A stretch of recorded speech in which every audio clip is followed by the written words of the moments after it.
Welcome aboard, all you wonderful groomers, pet stylists, and canine cosmetologists. You found the Traveling Groomers Podcast, where we discuss lessons learned from mobile and house call grooming. I'm one of your hosts, Chris Bear Anthony. Any moment now, we'll be joined by my co-host and friend, retired mobile groomer and educator extraordinaire, Mary Oquendo, and very likely a special guest to help us chat about all things grooming, grooming industry related, and just plain fun digressions that I will totally wrangle back to topic. Grab those travel mugs and climb aboard to see where today's topic will bring us. Let's roll! Welcome to another From the Vaults episode. Today we have for you a really fun episode we recorded with Jay Scruggs back in April of 2022. So this is from about 2 years ago now. Mary and I I'm busy enjoying Intergroom and the surroundings because it's my home show. So we are taking a break from recording because show schedules. But this was a really cool episode. So here you go again. And apologies to our sponsors because I don't believe the commercials will be in the video version. So special shout out now to Raypet, Evolution Shears, Positive Educational Training, Andis, and Hanvey. And this is, by the way, welcome to episode number 255, formerly episode 157 with Jay. Enjoy, guys. There we go. And welcome to the Traveling Groomers Podcast. We have a special guest today, and we were a little confused at first because when the name appeared, it said John Scruggs, and we're like, Who's John? "Who's John?" Did you send the link Yeah. to the? Did you send the link to the right person, Chris? I've been chatting with a random Scruggs this whole time, and There you go. Yeah, so my real name's John because I'm the fourth of the Johns. So they just decided to shorten it up when I was little and call me Jay. So it stuck with me. Okay, So everywhere else it's John though, but nobody knows me as that. All right. So you learned something new today on the Traveling Groomers Podcast. wow, we've now I do really feel like a real journalist. I'll use that as a trivia question on some of our social media to see how many people watch. How about that? Ooh, Yeah. I like that. Okay, then. So, we actually were supposed to record the other day, but is it your daughter? Is into sports? Oh no, all my kids are out of school. So I coach a high school basketball team. So there we yeah, we go, were in- ladies and gentlemen, living Yeah. proof that you can have a life outside grooming. I've always coached, like I coached my kids growing up, but I also coached travel basketball, and then it led to becoming a high school coach. So we were at the state tournament when I tried to get in touch with you the other day, and we had a big storm, so the connection wasn't good. All right. So how did the team do? Well, last year we lost in the state championship. This year we made it to the state tournament, and we had the lead with 12 seconds to go, and they called a 5-second call random. It's weird on us. And watching the video back, it wasn't a 5-second call. So they got the ball back and hit a Hail Mary to win the game. So it was pretty heartbreaking. But anyway, moving on, right, can't so- dwell on it. We had So- Sue on a couple of weeks ago. I know, she told me, yeah. And She said y'all talk forever too, but I was like, well, that's because it's Sue, and Sue will talk to the wall forever, So yeah. no, we also talk forever. We also talk. Yeah, It's a long what she said. podcast. And Yeah. you know what? When I see a guest and a name I really like, and they're on a podcast, and I get all excited and I listen to the whole show, and the Mhm. person is there for like 10 minutes out of Right. 40 minutes or an hour, I feel cheated. Yeah, I got you. Yeah, I'm the same. So we really just chat the whole time because I feel like we are a close-knit industry. Well, Absolutely. at the same time, we don't know each other that well. I know. So So many trade shows I go to, people like they follow me on social media or whatnot and they'll say hi to me at the show, and then they send a message, oh, I wanted to say hi, but I was intimidated, or whatever. I mean, like, we're such normal people that people don't realize. So I hate it when people say, oh, it didn't come up to you because I didn't feel, or I look at you different or something like that. Like, I'm just the everyday average dad, husband, just, I mean, I just work hard at what I do. So I know you've been partnering up with Sue Zeckel for a long time. Right. You have the super styling sessions, correct? Right. Yeah. So how did you guys decide to do that? What was the catalyst for that? Oh, well, back when I was competing, Sue and I, I guess, once I got more well known and started winning, then Sue and I started setting up and started talking. We'd set up close to each other in the ring and just got to know each other that way. And then we went to the World Championships together in 2001 for we went to where'd we go? We went to Canada. And so we got to know each other really well there. And we were just, one day I was like, hey, because everybody always asks, do you have a video on that? Do you have a video for that? So I was like, hey, why don't we go on the road and start doing seminars? And so I had already been sponsored by Groomer's Choice. So I reached out to them and they came on board. And so we just started a Super Styling Sessions Groomer's Choice, started doing seminars all over, and then put it on DVD, and now it's on streaming. So one thing led to another. Okay. Nice. And I'm sure she told you all that in a much longer way, much longer story in depth than I did. I'm going to tell you this right now. I love Sue. I adore awesome. her. Okay. Yeah, she's awesome. And the reason for that is, again, it's that whole approachability. You are very approachable. Mm-hmm. All right. So that very first trade show that I ever went to, and, Sue took the time to answer a question and made a new groomer feel like the question had merit. All right. And answered it. Made such a huge difference in my grooming career. Right. It's weird though, because I just did the Atlanta Pet Fair and I was one of the judges for the duo competition. Mm-hmm. And so the duo competition, it's two groomers, but it's not really based on the grooming alone. It's based on the bribes they give you. So they try to bribe the judges into picking them. So the coolest thing happened though, that you kind of take for granted when you do what we do. But so Helen Schaefer and Kat, it used to be Kat Early, but I can't remember her last name now. Anyway, they wound up winning, and they did a book for each of the judges and they went around and had people sign them. And I mean, I had random people that I, don't even know their names or ever remember talking to them before in my life, that told me how much I inspired them or how much I took the time to give them a critique, or I took the time to answer a question, and that stuck with them their whole career. And it was just amazing that you don't realize how many people you reach, and I guess we kind of take it for granted. Yes. No, I agree with that. Yeah. I actually just recently won in an entire huge box of Bardell bows. Oh, right? Nice.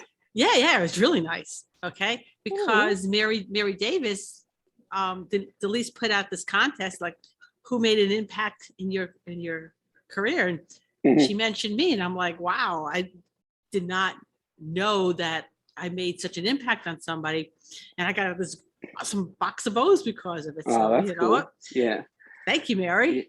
I know. I just think it's so strange how what we do can impact people.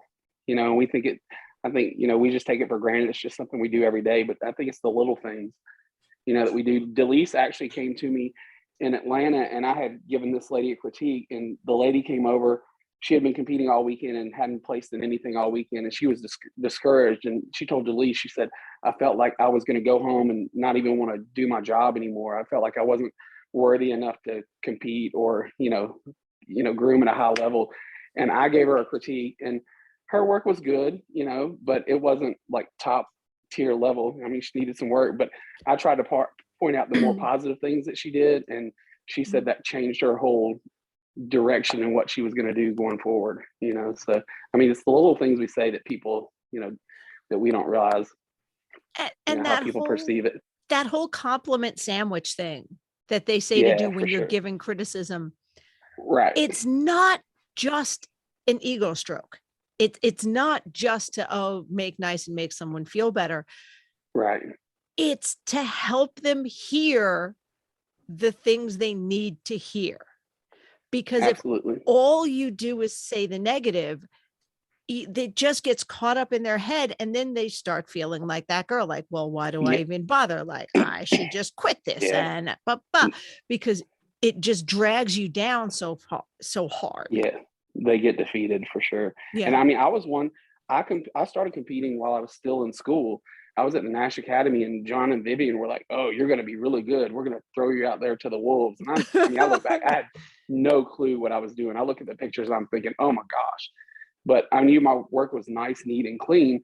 But I had a show where I got like a honorable mention out of 4 people. One of those deals, and two of the dogs that were placed in front of me had 7 Fs on their back.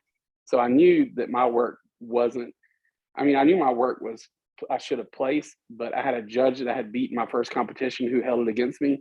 And I was so discouraged. And in fact, going back to Colin Taylor, I was almost not ever going to compete again. And I didn't know Colin from Adam. And he called me up out of the blue with his English accent, and he's like, "Hey, I can't even do his accent. But anyway, he's like, I heard what happened. I know for a fact that it was political. And, I don't want you to, just quit." And I was like, "Well, I'm not really a quitter. It just makes me want to go out there and prove them wrong." But it was very discouraging. So, someone with not as strong shoulders could get discouraged very easily, in the competition ring, unfortunately. And you know what? Unfortunately, I've seen that happen. I've seen that happen recently where I'm trying to be so diplomatic about I know. this. I was trying to too. Yeah. Intercompetitor bickering and it's terrible. Competitiveness. And you can compete with someone and not be nasty or petty or trying to drag them down or trying to get in their head. I've seen competitors work at getting in the other person's head to throw them off their game for a competition. Yep. And it's rough. That's vicious, and that's not what I want to see in the ring. It's bad now though. Like, it's way worse. When I competed, we were all friends, and like when the clock started, we were like all competitors. But once we were outside of the ring, we talked in the ring and we all had a good time. We didn't have that bickering and everything. But I will say, when I was first coming up, Liz Paul, she was an icon. Like, every magazine I got, I'd try to mimic what she did. And every competition, because I was kind of up and coming, and she was like Liz Paul, and every time I get in the ring, she'd sit up beside me for some reason. I knew it was a mind game. And she'd look at my dog after I was done, and she's like, "I'll teach you how to do a Bedlington Terrier once we're finished this year." And so, she did that to me. And she had a Kerry Blue. I'll never forget. She told me she'd teach me how to do a Bedlington. I wound up beating her with that dog and winning best in the show. And then we wound up being on the travel team together. So Liz was a hard person to get to know. But once you got to know her, like, all that head mind game stuff was just Liz. So, but she was an awesome, awesome groomer. That's fantastic. All right. We're going to play a little game of freeze frame for our first commercial break that I'll edit in later.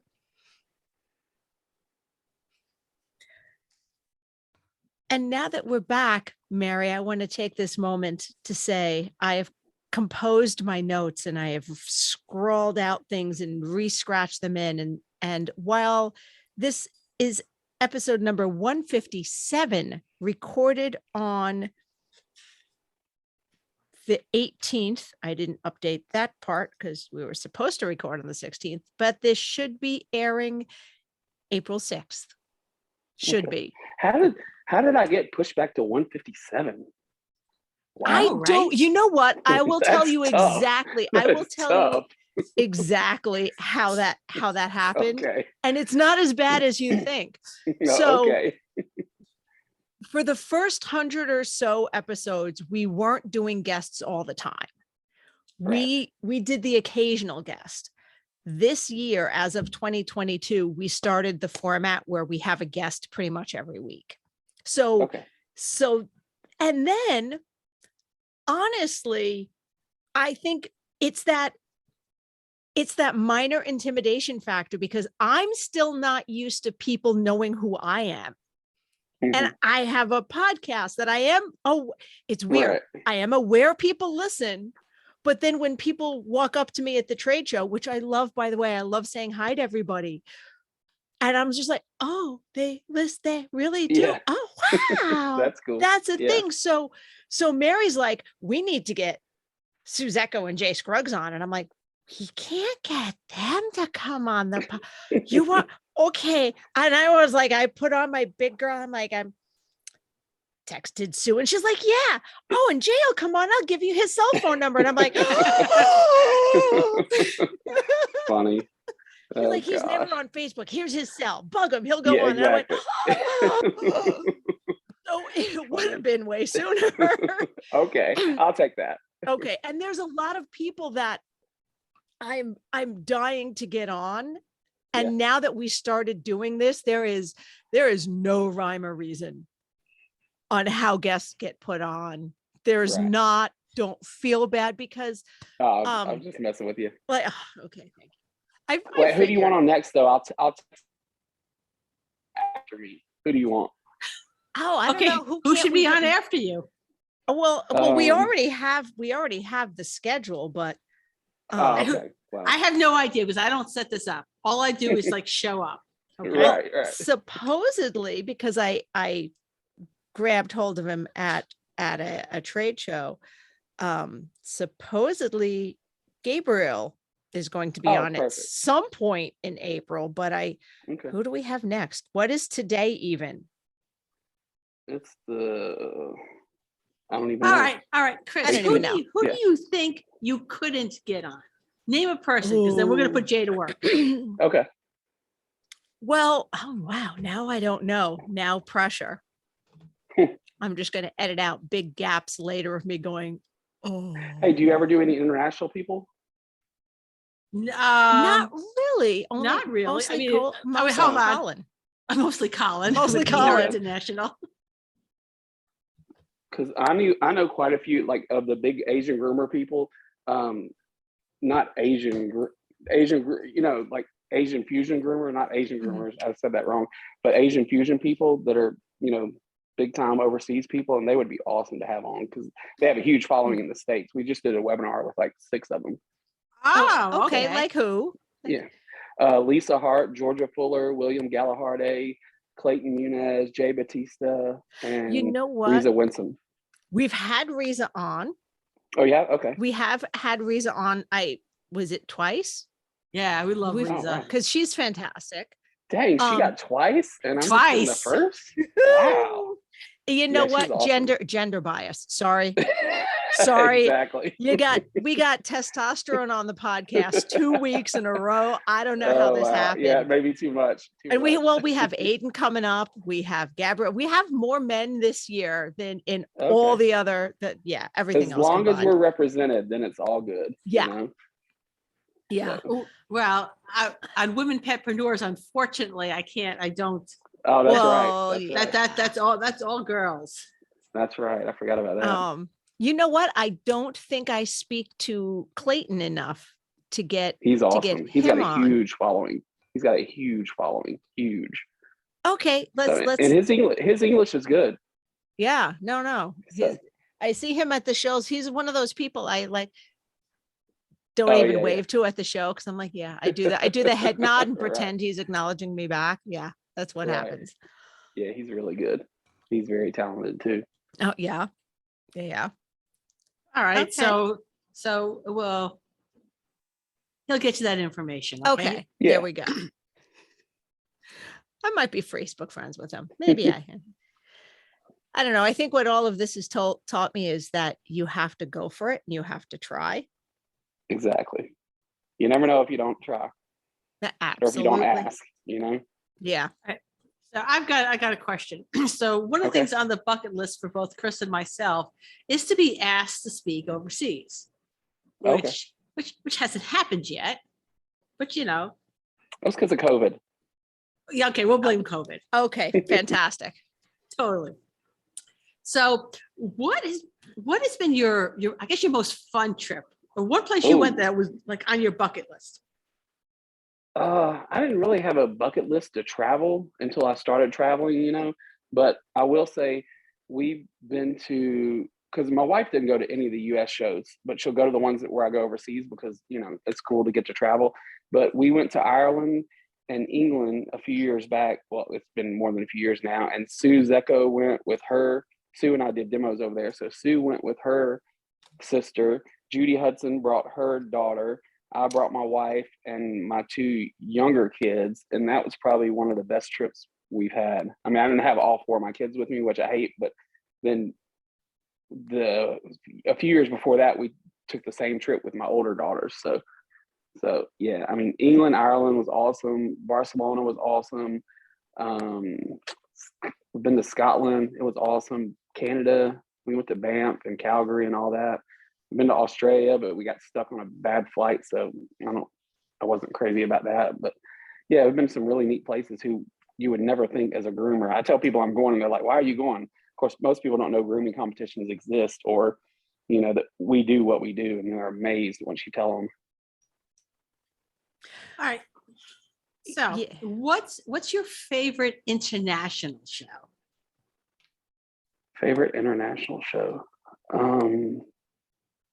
Probably we've done some things with Christie's Direct over there, and he puts on a great show. I mean, he does, in the UK.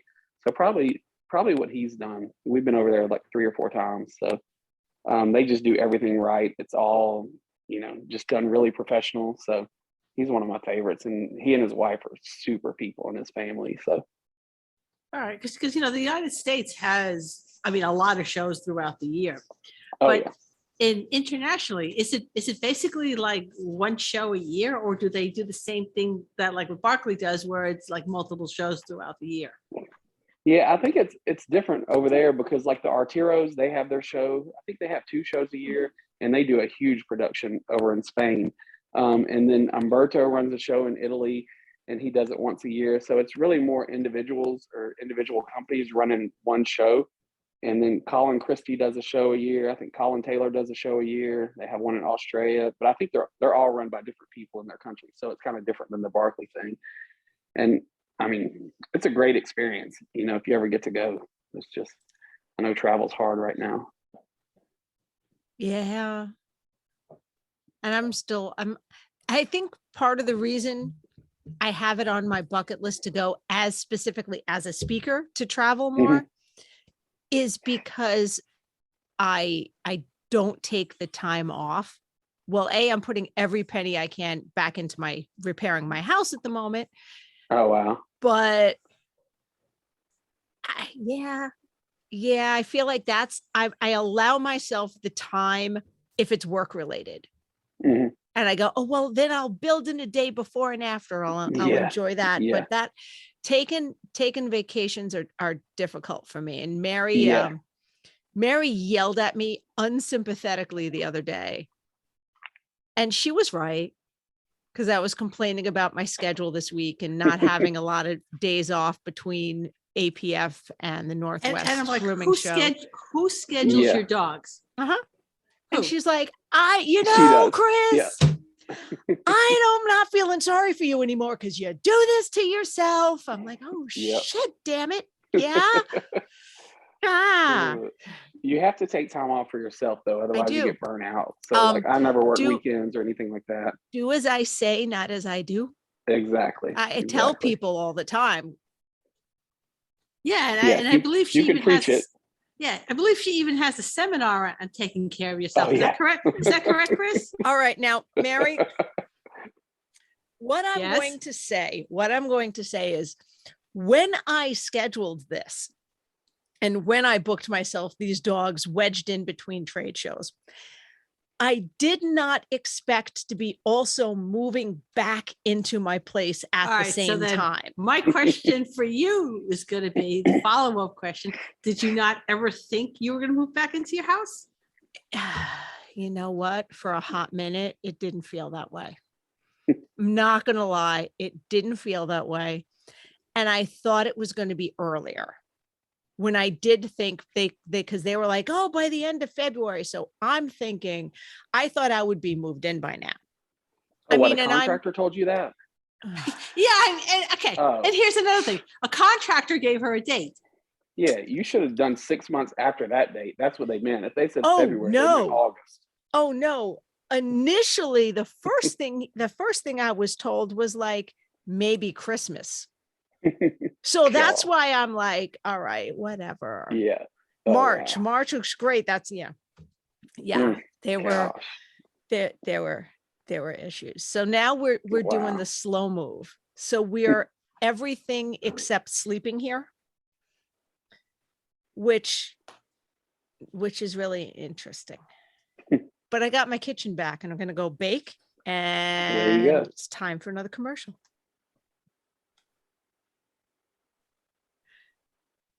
All right, we're back. There will be another set of scones this evening, and maybe even something else if I'm feeling, well, no, I have to put furniture together.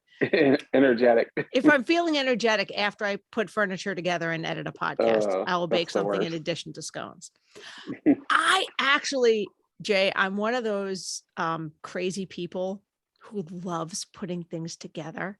Ugh, I actually like shopping at IKEA because I know I'm going to get to put it together. That's the worst furniture to put together. Oh, like having 4 kids and everybody buys their gifts that you have to put together, or have, I'm like, don't buy my kids stuff. And my kids are grown now, but when they were little, don't buy my kids stuff that I have to go home and spend an hour to put something together. The best Christmas present I ever got was for my grandson, and he wanted a bike. So I Amazon Primed it on Amazon Prime Day, sent it because I was able to get like this awesome bike at like half of what it was. And I sent the unput together bike, was delivered directly to my daughter. Yeah.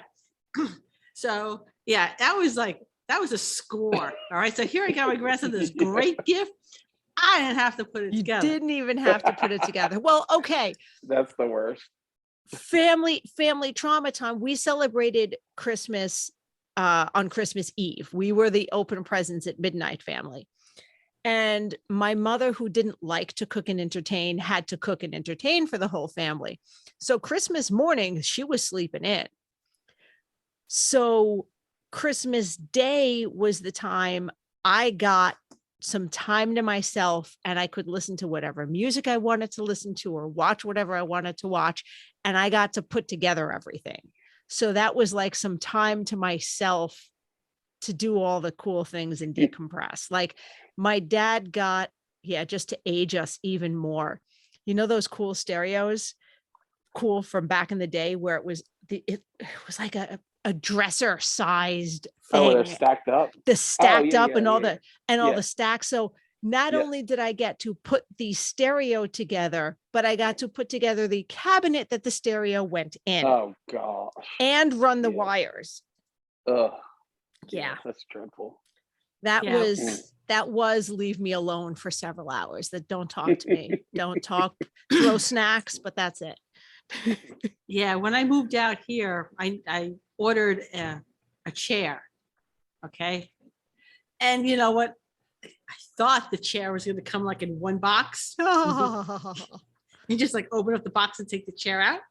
Yeah. And it was flat, wasn't it? Yeah, it was flat. Flat box. Yeah. It came in a flat box. This does not look like a chair to me. Yeah. I don't know. Yeah, that was not fun, Chris. It was not a fun time.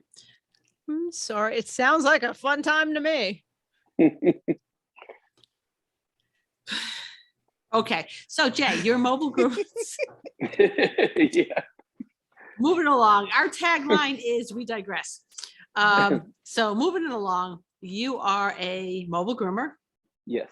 Right. When did you start being a mobile groomer? What year did you start?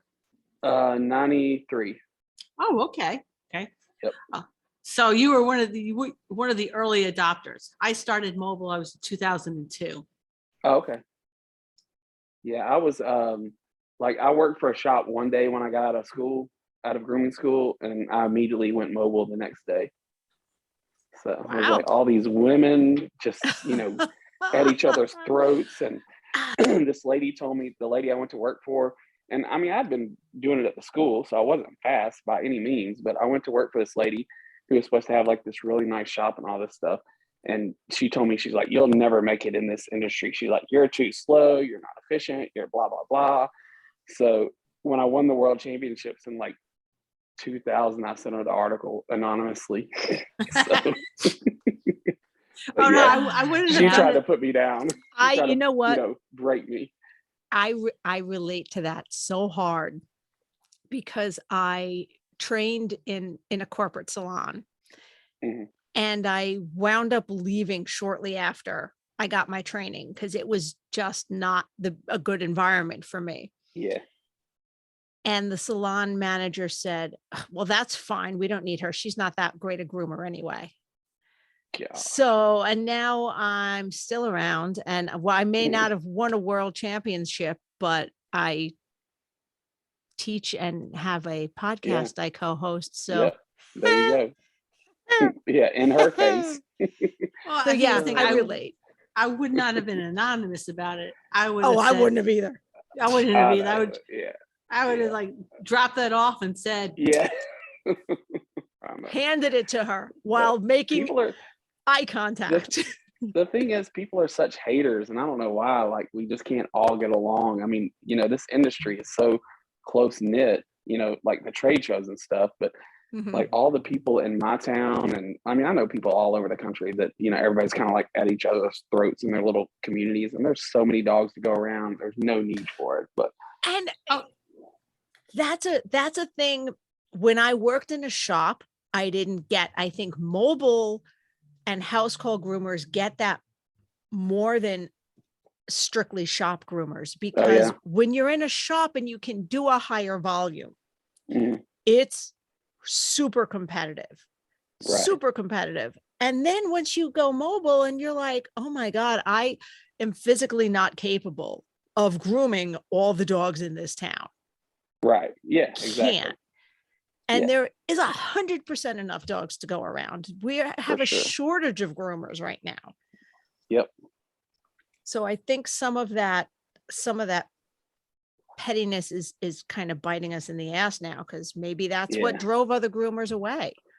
I think so too. You see so many people that, I mean, I meet people all the time. Oh, I used to groom dogs, and they did it for a year or two or whatever, and just found out it wasn't for them. But it's definitely not for everybody. I mean, it's a tough job, physical and everything else. So it's much more fun when they all get along. Like here in Washington now, I'm of course retired, but they have a mobile roundup every year, and there's like 20, 30 mobile grooming vans. When I was back in Connecticut, every once in a while, we'd all head over to the Cracker Barrel, and there'd be like 10 mobile grooming vans in the parking lot there. Oh, wow. So, and that's fun to do, because you know what, you learn more from your colleagues than you do from your competitors anyway. Right. Because your competitors can drive you to learn if you take it right. If it's not, just the pettiness and trying to get under each other's skin, your competitors can drive you to be those a are better colleagues. person. Those are colleagues. Those are not competitors. Well, no, you can compete with somebody. They're still colleagues, even if they're competitors. Yeah. Even if you're competing for the same pets in the same area, it still makes you colleagues. All right. Or in the competition ring. If you're in the competition ring against someone and they keep beating you, that should, if you're able to process that correctly, that should drive you to be better.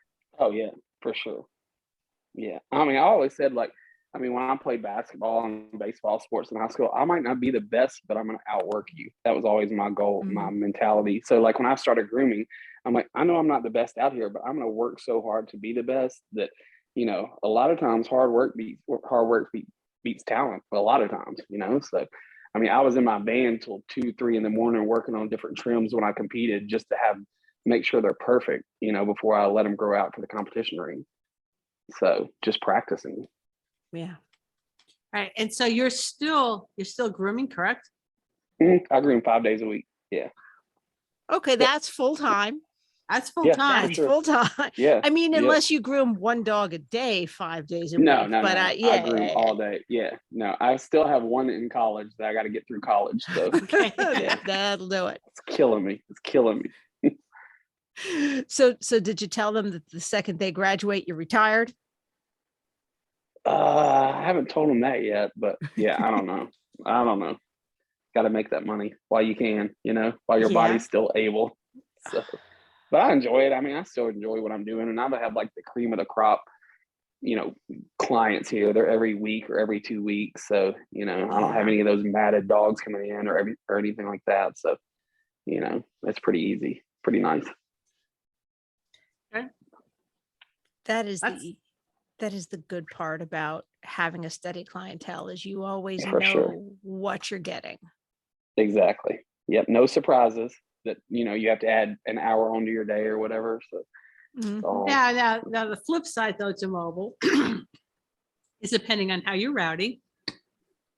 Yeah. I think the worst day I had where I actually had to cancel my last appointment because the bane of my existence was school buses. Oh, It's like, get the kid on the bus, stop talking to the driver. exactly.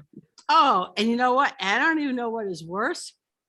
It's the little kids or the high schoolers that get off the Yeah. bus and they would just saunter across the road, taking their time because they could. We ain't going Mhm. anywhere, Yeah. Yep. And you're like, we could just like, I don't know, run you over, Yeah. Exactly. Yep. Yeah. Wait, It's all those wait. little things. Yeah. It's just like the little things, all right? Yep. Yeah, 15 years from now, you're going to be cursing that kid sauntering out school bus because you're trying to get somewhere. Yep. Exactly.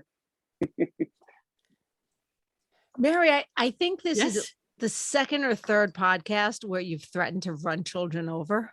Yes. Yeah. That concerns me. Uh-huh. That should concern you, Jay. Thank Okay. you. All right, so then, concerning. which will bring That up is the very other, concerning. but you know what? I feel I'm justified. Okay. So the other time that Chris is probably referring to is up on top of Wanzer Hill, aptly named hill. Okay. So it's covered in snow and it's fairly steep. You don't realize how steep it is going up until you're at the top, and now it's snow covered and you're looking down. And school bus isn't even going up. And the way this particular hill was working, somebody would drive down and then somebody would come up, and then somebody would drive down and somebody would come up. Okay. And on the other side of this road was Candlewood Lake. So if you didn't stop at the bottom of the hill, your next stop is the lake. It's the lake. Was the bottom of the lake. Yeah. Was the bottom of the lake. Bottom of the you know? hill or bottom of the lake. And I'm just thinking, oh God, what's the name? What's I'm looking for? It'll come to me later. But anyway, so the bus lets the kids off, and the kids are just, there's cars who don't have control. They don't. Okay. And these kids are now walking up the hill and they're walking all over the place and they're throwing snowballs. And you know what? That vehicle up on top, if it gets just a little, I don't know, a wind gust, Mhm. it's going down the hill. Mm-mm-mm. So Well, anyway, I'm I'm just gonna- saying. Okay. I will accept that for now. Whether or not I 100% believe it, I'm going to say we should take commercial break number 3 and get off the homicide track. Because I know you're going to edit out where she's running over kids. You have to. No, right? Oh, she I'm won't. not. Absolutely She won't. not. Absolutely will not. Absolutely not. Oh no. Vehicular No. manslaughter will stay in. Oh my goodness. But I'm not mobile grooming anymore. So it's So it's the all kids good. are safe. The kids Yes, are safe. Okay. kids are now safe. Yes. Yeah. So and obviously we're back. And by the way, the real reason I think Mary is like that, is how many girls do you have? How many teenage girls did you have to deal with? Oh my God, I had 3 teenage daughters in the house at the same time. Me too. Oh God, so Aw. you feel my pain, right? Oh, now Yes, see, how yes. come Jay is sweet about it? Yeah. Okay. All right. Is it because you're Southern? Is that it? Where are you Well, from, Jay? I don't know. Tennessee. See, Yeah, I'm definitely Southern, but they're all daddy's girls, so That's mean, that's different. All right. you but know, see, yeah. I had 3 girls, and then my son was the youngest. So sometimes he would come to me. He's like, "Dad, we really should think about getting an apartment together, just me and you." You know, Great. on those days that were so bad. Yeah. So yeah. I like that. I can deal with that. No, and honestly though, women have different relationships with their mothers. The mother-daughter for sure. relationship is just, Yep. yeah, it can be interesting. Interesting is the word I want to use. We For sure. I don't know how any of us make it out of teenagers. I don't know how. Yeah. Yeah, it's that puppy Yeah. phase. We're There's some lucky we're rough cute. patches. Yeah. You see how nice it is? He refers to it as rough patches. Yeah. There's Uh-huh. some rough ones for sure. So, all right, Mm-mm. I have a question for both of y'all. Had you ever taught your kids to groom, or offered to teach them to groom, or tried to get them involved? My middle daughter's a groomer in Indiana, Oh, cool. but she didn't want to learn how to groom until after I was already mobile. So when I was working a shop and it would have been a whole lot easier to do it, she didn't want to do it. So after I'm mobile, I'm like, so I took her on the truck for a couple of days and she decided she wanted to do it. So I sent her to a local shop, and the groomer there bred and showed. Oh my God, why am I having such a brain? Chris, white dogs. Bichons? No. So, Sammy's. Samoyed. Thank you. Sammy's. Oh Samoyeds. gosh. Ugh. So she bred and showed Samoyeds. And if you can wash and dry a Samoyed Yeah. Yeah. Properly. Yeah. properly, I remember going over there one day. And she goes, "I'm done." And without even turning her back, Carrie goes, "No, you're not."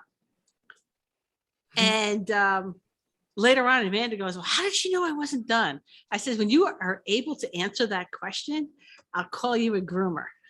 Okay. But yeah, her ex-husband was bred and showed standard poodles.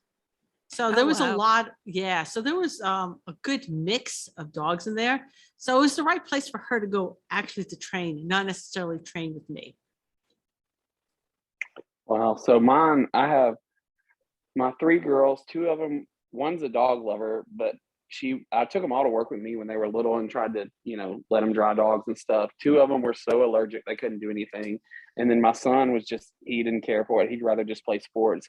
And then my youngest daughter told me one day she'd really rather just be a trophy wife than have to work all day.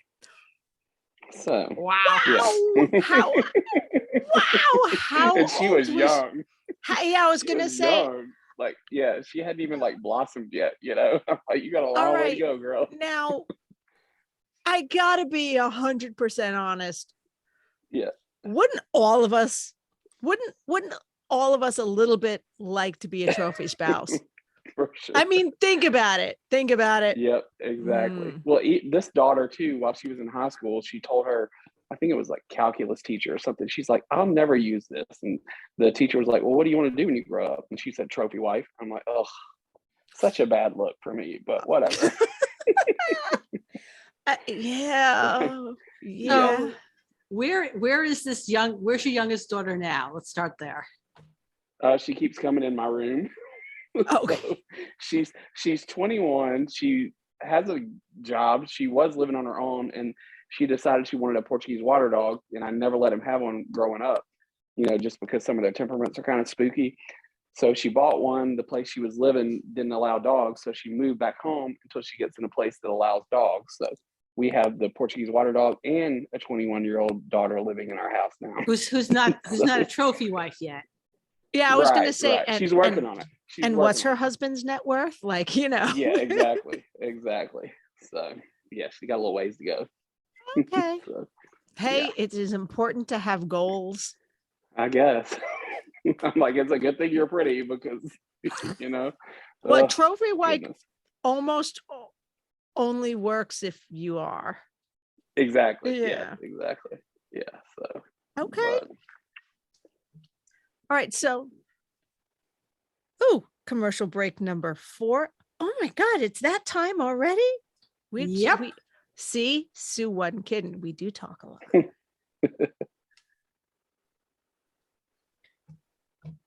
All right. So I got a question. Okay, before you go it. into your hard-hitting journalistic questions. Okay.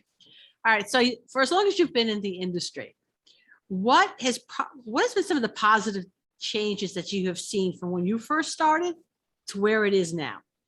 That's totally what I was going to ask. No. Oh yeah. Well, I can't say this is a good Sue question because like she literally used to groom when they did the shears, like you had to do them with your hand. You know. Yeah, I what have mean? a set of those. Yeah. So like I can't go back that far, but so I started in '93. She's gonna kill me. So I started in '93. I mean, I think the biggest changes I've seen are professionalism and the types of equipment that help us do our job faster and more efficient. Yeah. You know. So those are the biggest things that have helped me. You know. So, but I do like to see new people come in that are serious about it and rather, you know, that are professional about it rather than just, you know, because people think we just play with dogs all day and it's this fun job we have. And, you know, my mother-in-law calls, it's like, oh, you won't believe what we got, you know, and I'm like, well, hopefully not a doodle, but, you know, everybody wants you to groom their dog and they think that we enjoy it so much. We just want to spend all our extra time doing it, which is not the case, you know? So when my daughter got this Portuguese water dog, I'm thinking, oh my gosh, I'm gonna have to groom this dog, you know. So after work, you got to go do more work. Yeah, exactly. Yeah, our own personal dogs. I would have to actually schedule. I would have to get my scheduler out and schedule them in because if I didn't schedule them in, they wouldn't get done. They wouldn't get done. Oh, and it would be raining. The one time I had a Kerry, she got so shaggy in between grooms that when I would groom her and bring her back, my husband would go, is she supposed to be that short? Yes, she was just that overgrown. This is exactly how short she's supposed to be. You know, I would take Ricky and Spirit to the trade. So Ricky was my golden retriever and Spirit was the husky. And they would get a bath before going to the trade show, right? And Spirit's out there one day and my husband goes, you know, it's muddy outside. I just washed the white dog. For sure. Mm-hmm. Yeah. Mm-hmm. You know, you have a guy in a cape or like a hoodie walking behind you in black. Yeah, that's my husband. It was so random. I'm like, okay, surely she knows that guy's in her house.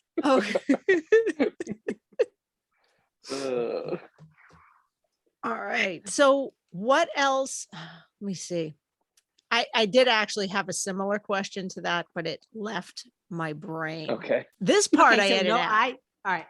Okay. Yeah, see that? She edits out those parts. Right, but not but leaves my parts in. Exactly. No. Exactly. Now, Mary, I edit out your parts where you hem and haw and can't remember stuff, except the whole Samoyed thing I'm totally leaving in. But if there's a big pause and ums and ahs, I edit those out for you to make you sound better.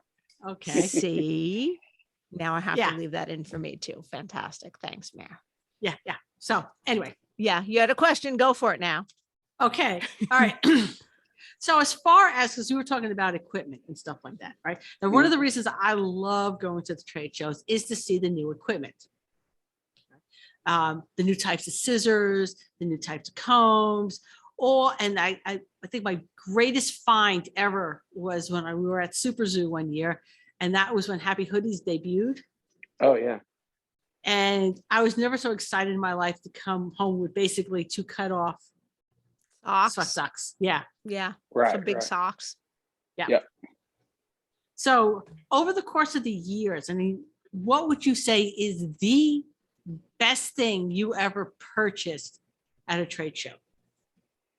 Maybe something that's like not like for me, it was like the Happy Hoodies. I mean, I think the best tool that I have is my K9 2 dryer, because you lose so much time drying, you know, especially being mobile, you lose so much time drying if you don't do it right. So I love my K9 2 dryer.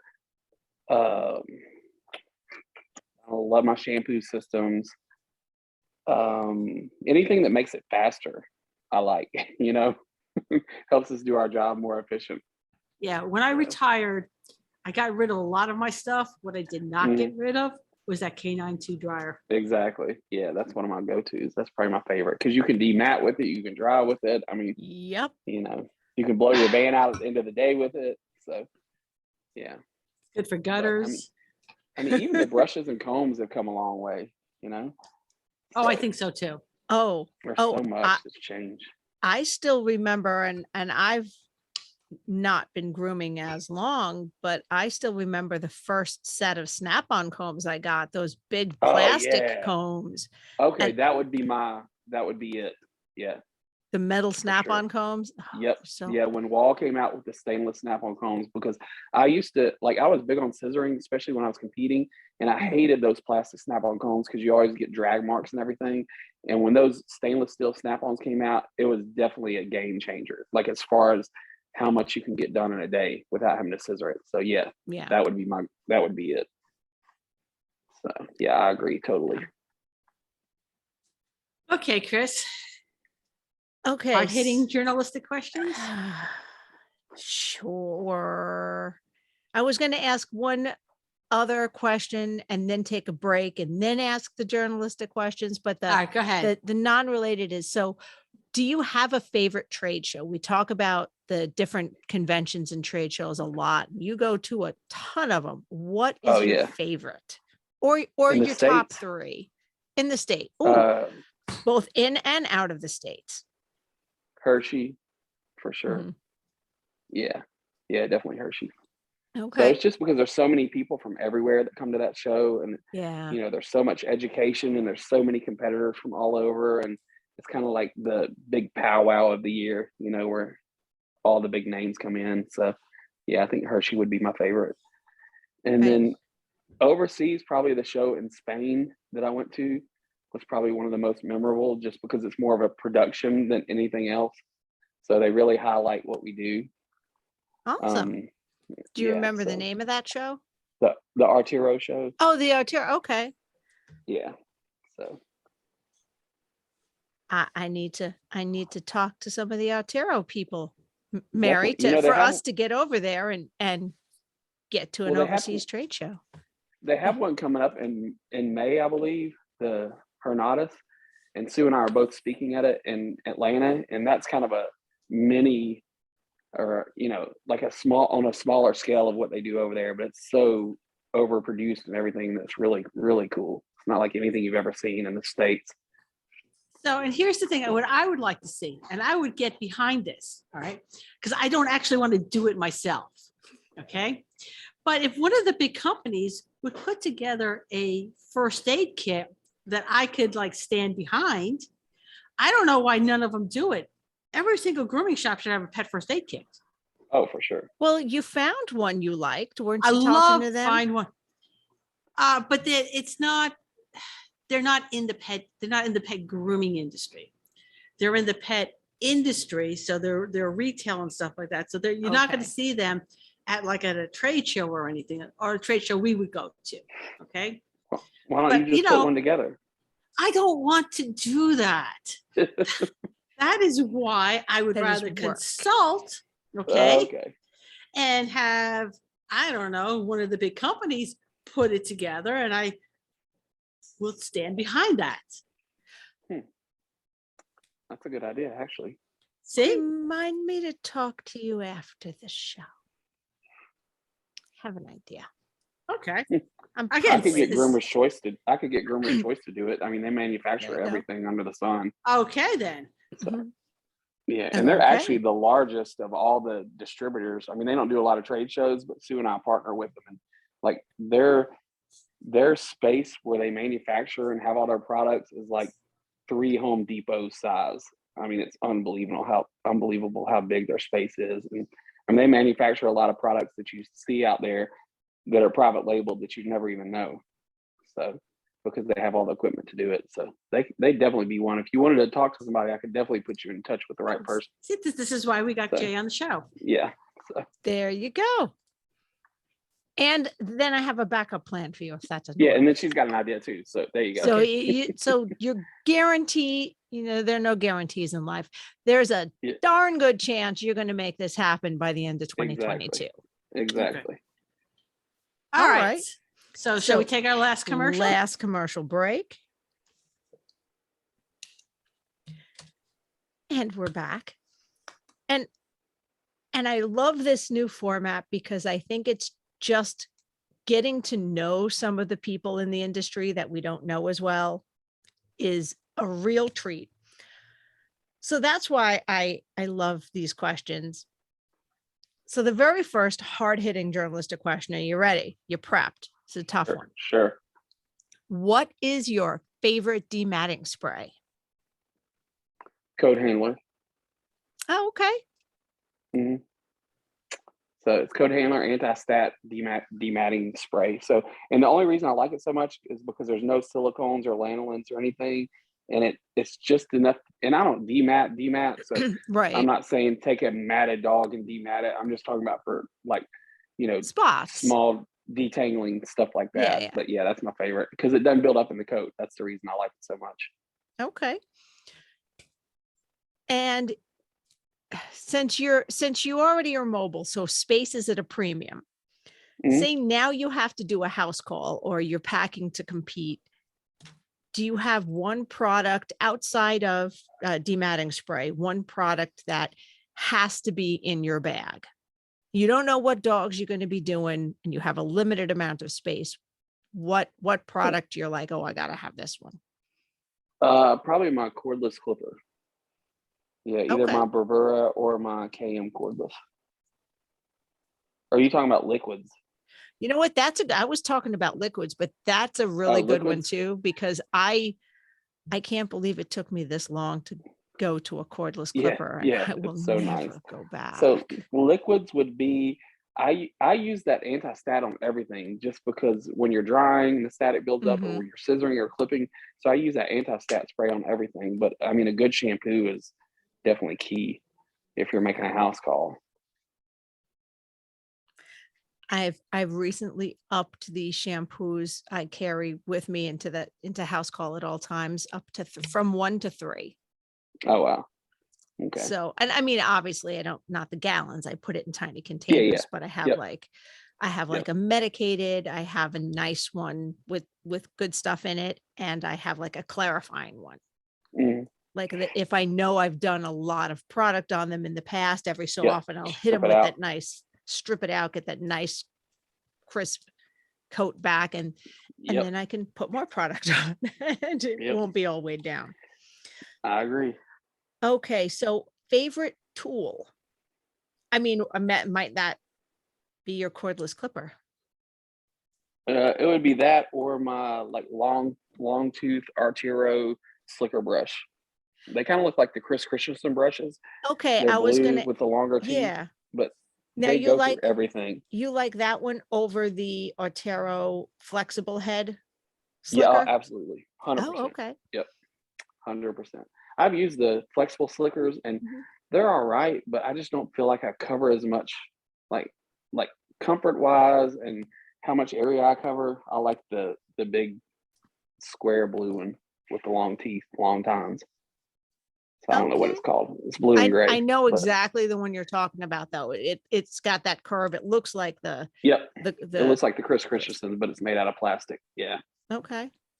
And by the way, for the flexible head ones, they do have one that with a great big head. Yeah, I know. Yeah. Oh, I okay. know. Oh, I just don't feel like, I feel like when it flexes, it doesn't especially on the harsh coats, when it flexes, it doesn't get down to the skin as well. Different coats, Yeah, different feel to it, brushes for yeah. different coats. Yeah. I like that one because since I don't have a fluff dryer, Mhm. when I hit it with that, I feel like it helps me Yeah, fluff it pulls the it out. dog even Yeah. when I'm using the high velocity dryer. Right. But now I have another brush I got to go buy. Great. Thanks. Yeah, there you go. It's nice though. All right. So those were my hard hitting questions. And because I think we said, we told Sue we were going to ask. So when you two competed against each other in the ring, Me. who won more? Me. Did Mary, she say her? I don't remember, Mary. Do you? I don't know. He's gonna have to listen to Sue's episode if I can find out. So the thing was, like, Sue was getting out when I was coming in. You know what I mean? Okay. Like, so when she won Intergroom and she won some of those big shows, I was just like coming up. I wasn't really like heavy into competing. I was just getting my feet wet. So, but we were on the 2001 team together, and she did the English Cocker, and I did a poodle for the team, and we won the gold medal in Canada together. So, nice. But I mean, in her day, I mean, when she competed, she won a lot. She won a lot in her day. So. Oh, wow. So are we going to tell Sue to watch this episode or not watch this episode? Listen or not listen? No, she knows. We have this conversation all the time. So yeah. I'm going to say listen. Yeah, for sure. Also, when you get ready to air it, let us know. We'll put it on our Instagram and stuff. Yeah, so we will tag you. Put it out there. Yeah. Well, we tagged Sue and hers. Sue's is already out. So okay. we can't tag you because you're not on Facebook. So we'll tag Sue and she'll put it on the Okay. Well, I do all the Instagram stuff, so she'll just tell me. Okay. So, but she'll probably tell me after it airs, just because. But I'm gonna find out before. I'll get the dates from y'all. Well, so like I said, it should be airing on April 6th. All right. Okay. You know what, Chris? Why don't you give Jay the link for the episode for Sue that's already out there. Okay. See, I didn't even know it was already out there. That's how she didn't communicate that very well with me. So it's all right. Yeah. It's episode number 150. Because everything's a competition with me. So if she got let's say she got 1,000 people listening, I want to get 5. Hold on a second. I will tell you exactly how many people listen to that episode. Tell me. Hold on. No, you gotta give me a second. Okay. And now, Mary, you have to text me the direct link to that episode because you can do it from Spreaker. So when I try to do it from Apple Podcasts, it doesn't give the exact. Okay. So you remember the episode number? It was 150.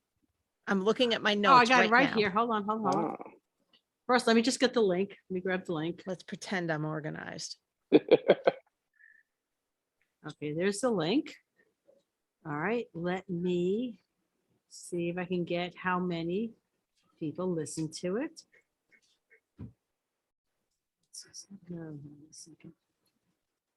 Review episode. What's this one? Stats. Now, does that give you stats across all platforms? Like if someone... No, see, the only thing I can get on here is just how many downloads it was, not how many people actually listened. Okay. All right. She got a total of 108. Oh, wait, that's the last 30 days. So total downloads, 180. Okay. So you can beat that, right? Oh, yeah. Easily. Hold on. Sources. And you're going to tell them to don't just listen to this. You got to go back and get the whole catalog. Yeah, I'm going to have them go back and listen to Sue's first because it's going to lead into mine. And then that way we'll build her numbers up, and then I'm going to beat her numbers just for competitiveness. Okay. Hold on, Chris. I'm going to, you want it Facebook or you want it phone? By text. Phone. Yeah, that way you can text it to me. That way I can text it to Jay. Yeah. Okay. Hold on. Because, a lot of people at work, I listen to podcasts all the time just while I'm working, because you turn it on and it's easy and it's entertaining. And it beats watching the news nowadays. Oh. So, yeah. Yeah. Okay, so I sent that over to you. Okay. All right, and we're still recording.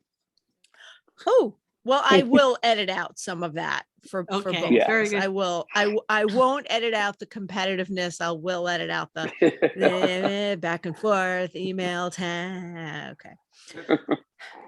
So, Okay. Jay, thank you so much. You're This welcome. was a Thank y'all. blast. Thanks for having me. Even though I was on number 168 or whatever, I'll take it. You know what? 157, and that just 57. means that there's longevity. I guess. Because we made it this far, so people are actually This listening and is they true. want to listen. So there you True. go. You've got Cool. an audience now. Yeah, and let me know like what platforms you're on too, so we can. We're put that on all social of them. We're on Apple Oh, you are? Podcasts. We're Okay. on Google Play. Okay. So They're high tech. Yeah. yes. Good deal. We're Good on deal. like iHeartRadio and Pandora, like any place you can find a podcast. Okay. And we're I also just got your text. Okay. okay. So Apple Podcasts, Google Podcasts, Castbox, iHeartRadio, Spotify, Alexa Media Player, something called ATC, and we're also on Amazon. Oh, nice. Okay. Good deal. Feel very high tech now. It sounds like it. Right? Okay. So again, Jay, thank you so much for taking time out of your You're day to welcome. be here. No problem. I appreciate it. All right. All right. Oh, when's the next show I'm going to see you at? Besides Hershey? We'll be at Intergroom. Will y'all be there? Oh, it's my home show. I will be there. Oh, yeah. I will. Sue and I are doing demos there, so Oh, we'll be there fantastic. judging and doing demos. So, yeah, cool. All I'll right. stop by and say hi. And the shears turned out great, by the way. Oh, good. That Yeah. I will 100% leave that part in. The shears Jay is referring to is some last minute shears he had to get sharpened by Mo at Evolution. So unfortunately, this will air after Intergroom, but yeah, he was my sharpener. I'll give you a plug though. So I had a pair of my signature series shears that I came out with. They're probably like 15 years old. So they're my everyday shear. They got a strong curve to them. I love them. Well, the little washer went out in them or something. So every time I would open and close, they wouldn't stay tight. So, and I've had them to 3 different sharpeners to try to fix this problem. And I almost just put a bigger screw in it, but I didn't. So I took them to Mo at Evolution, and I think he must have put just the right washer in there or the right screw or whatever, but like they cut like new. And I promise you they're at least 15 years old, maybe even older. And I'm in love with them again, and you can't get them. That's the thing. So if you have a pair of shears that you can't get and you want reconditioned that, might work, hit Mo up at Evolution and see if he can take care of them, because he did my signature series shears, and then he did my Sue's Dreamcatcher shears that had just gone a little bit dull on the tip, and they cut like butter again. So yeah, so really good. Thank you. I may have to save that. No, yeah, and I had never used them before. So, and it was just like I was walking by, I was like, he's a nice guy and he's got his stuff with him. Let me see if he can do them at the show for me. And the thing was, like, y'all had him over at our booth in like 20 minutes, sharpened, and we were scissoring on a standard poodle. So it worked out good. And they cut to be able to test them out right there. The show was really good. So, oh, fantastic. Yeah, so I appreciate it. Yeah, so it worked out good. I'm going to use that sound bite because Definitely. He really is an amazing, amazing sharpener. Yeah, he did a good job. Nice. All right. Well, thank you. I will see you soon at Intergroom. Yes. Appreciate it. And safe travels, everybody. All right. Well, that was fun. But now it's time to head home. We hope you enjoyed listening as much as we enjoyed chatting with you. If there are any topics you'd like us to discuss or guests you want to see join us on this crazy road trip of ours, let us know in the Traveling Groomers Facebook page. Don't forget to thank our sponsors. And see you next week, guys. Safe travels.